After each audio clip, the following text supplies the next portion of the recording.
It's good to be with you again and share some thoughts with you from God's Word. Hopefully they'll encourage you. Maybe several weeks ago, I forget when it was, I had a chance to share some thoughts from Psalm 27 and the idea that we behold the beauty of God and how when we look there, everything else that we're facing, just pales in comparison. David, wrote that psalm from the perspective of mounting difficulties and tribulations that he was facing. And even to the point where he says, even if war breaks out against me, he is not going to fear. He will not dread. And what was central to that psalm was the idea of seeking in verse 8, but also what was critical in verse 4, beholding the beauty of God. And I want us to maybe show the relationship between that thought and what I'm going to share even with you right now from Psalm 37. Psalm 37, a beautiful psalm that David writes from the perspective of someone who has experienced life, and he looks back and he is absolutely confident that God is going to be a faithful God to his people, because God is going to be faithful to himself. And as God is faithful to himself, he cannot help but be faithful to his promises, his covenant, his word. As we say, man's word is his bond. And so God's word is in fact unflappable. It's impossible for it to change. He will not revert, if you will.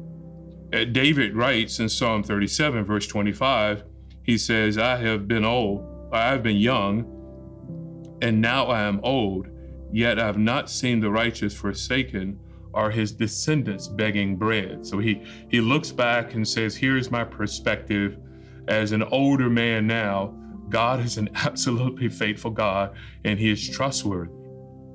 But I want us to focus on one of the commands that he gives as this psalm begins. And there are a number of commands that he gives as the psalm begins. He says, don't fret, don't be envious in verse 1.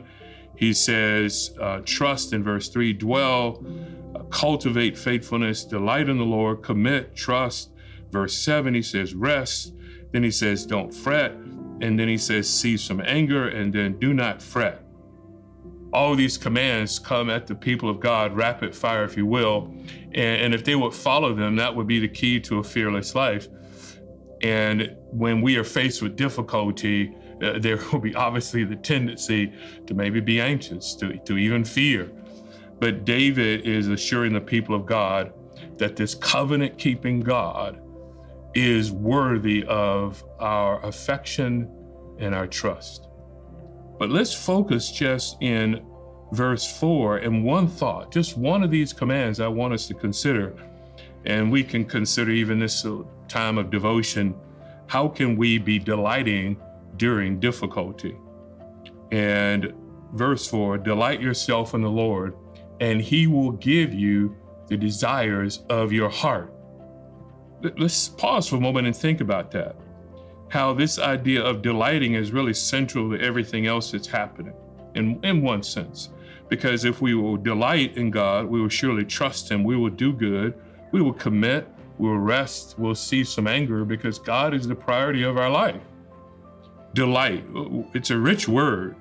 And when we think about this word, if you would look in the original language, you would see that it's written in a form that is a reflexive. And when I say reflexive, the idea that now I take on this action, I follow this command, but I receive a benefit from the command.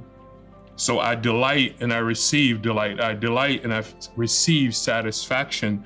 So here's this call for the people of God to delight in Yahweh. And this is important as well, just the fact that he notes that Yahweh that you're delighting in. And notice throughout this section of the psalm in verse 3, trust in the Lord, or trust in Yahweh. And then in verse 4, again, Yahweh. And then verse 5, commit your way to Yahweh. And then in verse 7, rest in him again. And then in verse 9, wait for him. But why is that important? It's important for this reason, because David is identifying the idea that God is a covenant God. Remember this, this is what is communicated in this name. He is the covenant keeping God. He has made a covenant with his people and he will in fact keep it. That's a great assurance when we're faced with the difficulties of life. That's a great assurance, that knowing that a covenant keeping God is readily available for me. And not only readily available, but he is calling us out to rest in him, to trust in him, to delight in him. So remember that idea, reflexive. We delight and we receive benefit from it. And then the definition of the word, it's a beautiful word just from that standpoint as well. It carries the idea that we're going to take pleasure in. And the implication is that the object is desirable. And that should be sort of self-evident, because the things that we take pleasure in, the things that we find pleasurable, are obviously things that are desirable.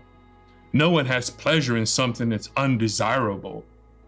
But with God, he is absolutely desirable. So a question for us then, are we desiring God the way that we should? Do we have delight in God? And another interesting thing about this word, to delight, it has a root, a background that carries this idea to even entice, to allure perhaps. And why would that come up? But because it's emphasizing this sense of pleasure. We can have pleasure in God, have pleasure in a covenant keeping God. And what will happen if you have pleasure in a covenant keeping God, then that becomes the focus of one's attention, one's affection, one's efforts, one's emotions, as opposed to what he's saying here in the Psalm. Instead of fretting and instead of being envious, you have delight. So we should delight even in the midst of difficulty. There is a benefit to this delight. There's satisfaction that comes with it. In Psalm 34:8, it tells us, it says, "Oh, taste and see that the Lord is good." Think about that for a moment. If we think about the word delight, there's certain things that we may find delight in. One might be something as simple as a good meal, delightful, we might say. I tend to enjoy going out and looking into the heavens, or going for a run, or going for a trail run somewhere, and delighting in creation and seeing the beauty of it. There's a delight that one may have when they see something that's appealing to the eyes. And so here we're to have delight in God, satisfaction in him. Taste God. What did the psalmist even mean in 34? Psalm 34, taste and see that the Lord is good. Experience him. This is how we delight in God. What is your delight? Hopefully it's the Lord. There's nothing else that is as satisfying as God. In the midst of difficulty, David says, delight yourself in Yahweh, and he will give you the desires of your heart. What does that mean? He's going to give you the desires of your heart. Some may look at it and it may interpret it as some shallow formula for, well, if I simply make God the priority of my life, then I can have all the things that I want in life. Well, no, not really. Because think with me for a moment. If you're delighting in God, that means that you're satisfied in him. You're satisfied in the things that he desires and that he wants, that are his priorities. And then there must be a transformation of thought and of your own priorities and even of your spiritual palate. Just like when you taste God, you develop an appetite for the things of God and less of an appetite for the things of the world. So if you delight in God, if you're delighting in that wonderful meal, if you will, why would you want anything else? Why would you want to taste anything else? It would be totally dissatisfied. It's like you've had a meal prepared by an absolutely excellent chef, and now you go and you have something that comes from a little basic truck stop. No insult intended for our good American truck stops, but guess what?